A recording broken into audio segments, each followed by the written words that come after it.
What an honor it is to speak to this organization. As an entrepreneur, I admire Charlie Kirk, as well as for a lot of other reasons. I have a semester's course on the Chinese threat that I've got to pack into 15 minutes. Pardon me if I'm brisk, pay attention, there will be a test at the end. Why I came to love China as a youth, really it started with my love for Li Xiaolong, whom you know as Bruce Lee, who actually was born American, incidentally. But through that, I came to love and adore Chinese culture, history, language. It was one of my two undergraduate majors. And in particular, from the culture, Li Yi Jin Zhi, which is the four great virtues in China: civility, justice, integrity, and humility. And I guess I'm just old enough, at the risk of creeping old-fartism, of seeing this American culture decay in certain ways. You should have seen how your grandparents were, the kind of men and women they were, and you'd be so surprised at how much has decayed. And to me, I think that a lot of the early appeal of China was, though so impoverished, there was this great cultural tradition of virtues that I admired. In time, I came to be a student there. I'm going to tell you the good, the bad, and the ugly of Mao Zedong. The good, you always have to start by saying something nice about somebody. He was a great revolutionary leader. You can't deny him that. And he did something, a barefoot doctor program, where he got tens of thousands of young women from from villages to come and get 3 months of medical education, go back to the villages. They raised, in his reign, the average life expectancy of China moved from 38 to 65. That's an extraordinary, one of the most extraordinary achievements in history. So there's a couple nice things you can say about him. You can say some bad things. The 100 Flowers campaign in 1956, he said, we came to power in 49, 7 years have gone by, everybody's happy, we're going to have free speech. Say what you want to say. People started saying what was on their mind, writing it on paper and putting it on democracy walls. They all got rounded up, sent off and killed. The Ford Pest campaign. He decided that there were pests like sparrows were eating too much of the grain and there was too much starvation in China. So this year it's your patriotic duty to go kill every sparrow you can kill. They killed all the sparrows. The locusts, there was a huge surge of locusts, and they ate all the grain, and there was mass starvation. So that got him to the Great Leap Forward, where he said, we're going to we're going to break up these great central factories and take steel plants and break them up and move them to every little village. And then people were melting down their own woks in order to make the iron, to get the iron to meet quota. And it turns out you can't get it hot enough in little villages and without industrial fires, and you get something called pig iron, and they started to destroy the steel, half the steel in China. So he did some really silly things. And he did a really ugly thing, the Cultural Revolution. By 1966, he was basically put out to pasture. And they said, and he came up with this plan, there's 5 identities, 5 bad identities: landlords, capitalists, rich peasants, counter-revolutionaries, and bad elements. And if you're one of these, you're bad and your children are bad, and there's nothing you can do to fix it unless you take a new identity, and that's being red. And hence he harnessed the natural teenage and young person's desire to fit in and such, and turned that into revolutionary furor, and there was this 10-year reign of them until he died. What you're living through is a Maoist cultural revolution with American characteristics. The bad identities are being white, male, Christian, and cis, or straight. And the way to, if you want to fit in, if you get psyoped and believe that stuff as a young person, the way to fit in is to adopt a new identity, either one of the 87 genders or woke. And so you are facing a Maoist revolution with American characteristics. The CCP has the Communist Party of China has 3 factions. One is the one that you would be if you lived in China and were the member of the party. That, look, we needed, yes, the CCP was good. It lifted us out of centuries of feudalism and broke us free, but now it's time to grow out of it. And they want to become like a Singapore, a massive Singapore. The other says, well, we needed it to end feudal, and which eventually becomes non-authoritarian.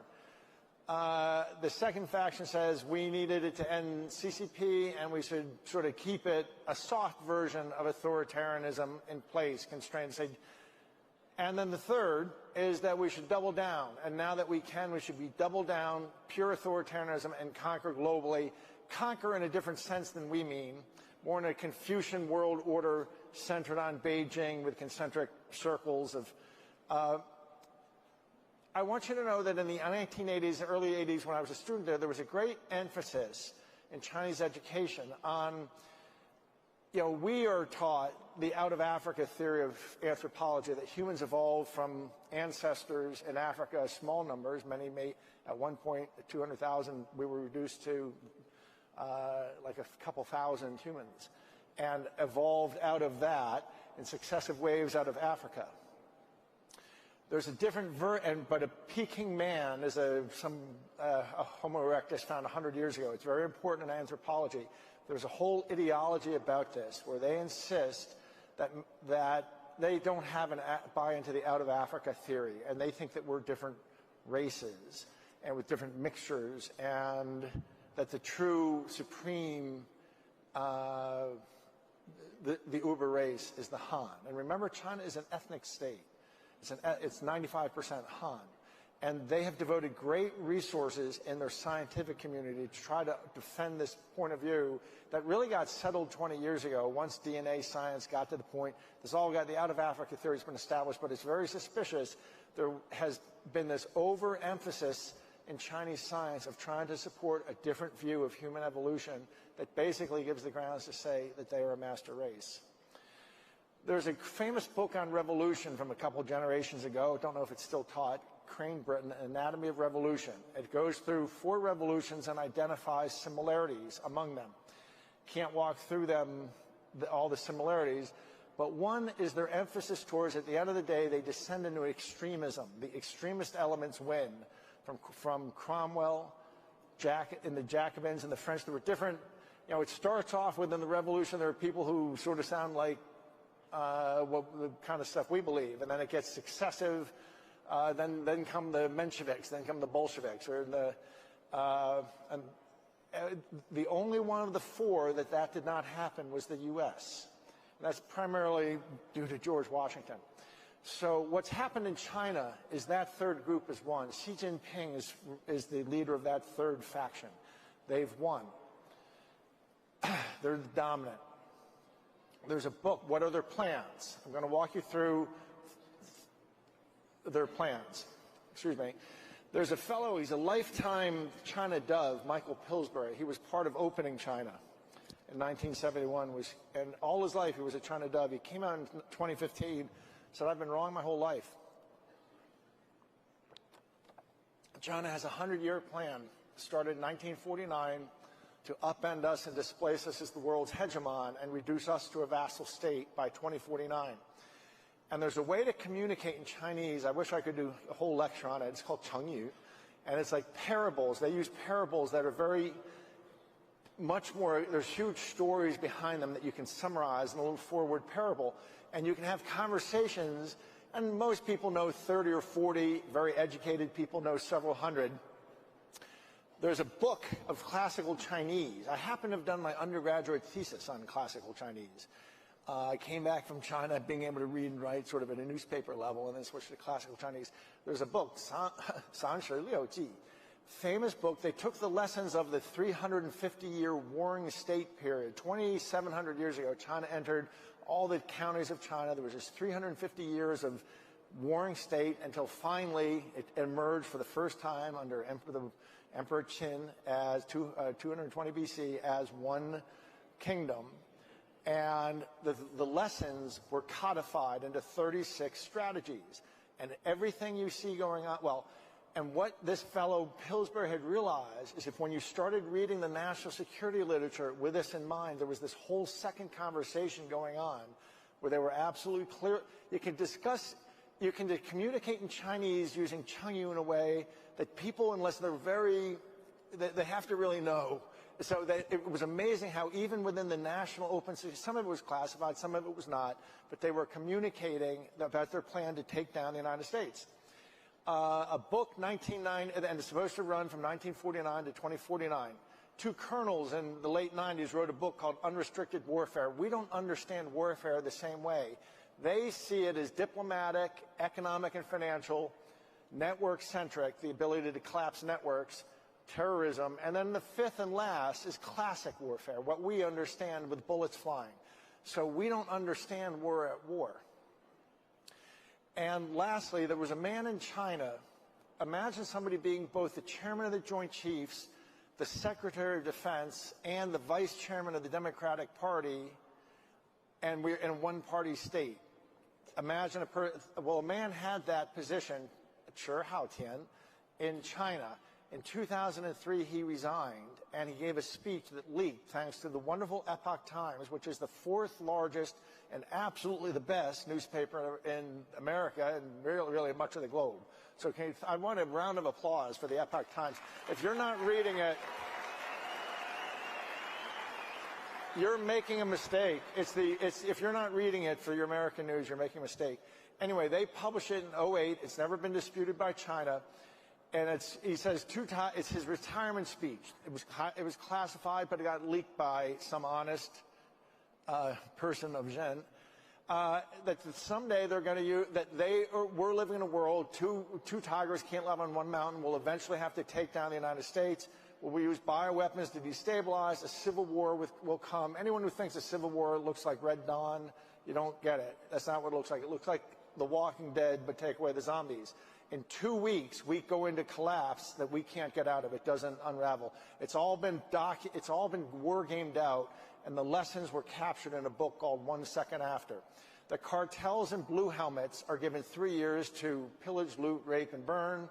Occupation is by 2049. In 2010, they publicly accelerated the target to 2030. They are now saying it's 2028, maybe 2027.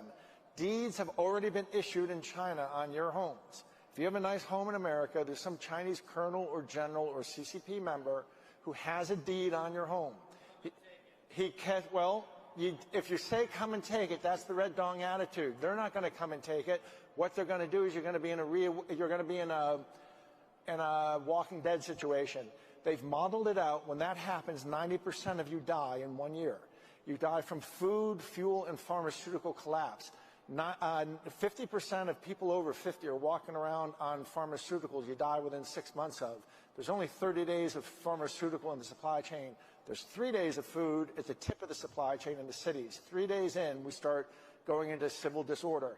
2 weeks, we go through a tipping point. It's fifth generation warfare. You don't know who you're fighting. We're fighting China. We don't know it. It turns into a civil war. It's all been modeled out. 90% die in 1 year. Then the cartels and the blue helmets come in to stop the race war or something. And so that's the plan. The coming party line is basically the greatest civilization on earth was in depression for 2,500 years. They fell into a depression. The West took advantage of them. They emerged and pulled the rug out from under the greatest hegemon in history. They liquidate everyone. Sorry, black people, you're the first of all. All black people get exterminated. They keep 30 million alive as slaves, 30 million whites, liquidate the rest, and are to be spread on fields. If that all sounds crazy, read their literature. Read these books I'm putting up. I'm not making this up. This is their literature. So the org chart of what you're up against is China, Iran, Cuba, Venezuela, and the Mexican cartels. The Mexican cartels report to the Venezuelan cartel. It's called the cartel. The Venezuelan cartel, you know what it is? It's the Venezuelan government. Venezuela is where cartel mafia turns into nation state. There's a pattern of genocide you were being walked through. Polarization, you know what that is. The Germans did it. We got to be afraid of that tuberculosis. We have these Jews among us, and they've got cousins, shtetl Jews, and we got to be worried. So you have to tribalize. They're going to have to wear yellow stars and social distance. Demonize them, except in this case it's all COVID and MAGA and such. And then that's how you justify genocide. How to defeat their plan. Love and peace. Do not panic. If we get into a civil war, they win. And they're doing everything they can to drive us into it, to provoke it.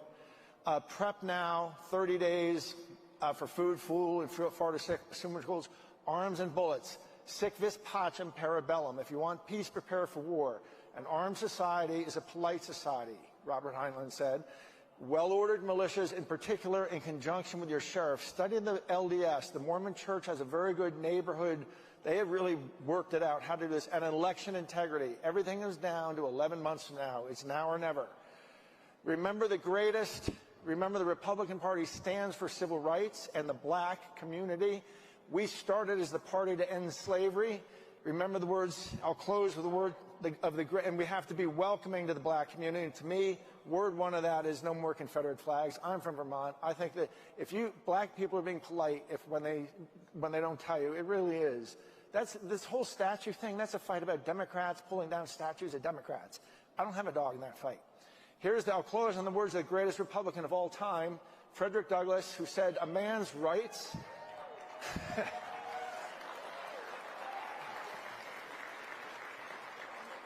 a man's rights rest in 3 boxes: the ballot box, the jury box, and the ammo box. Thank you very much.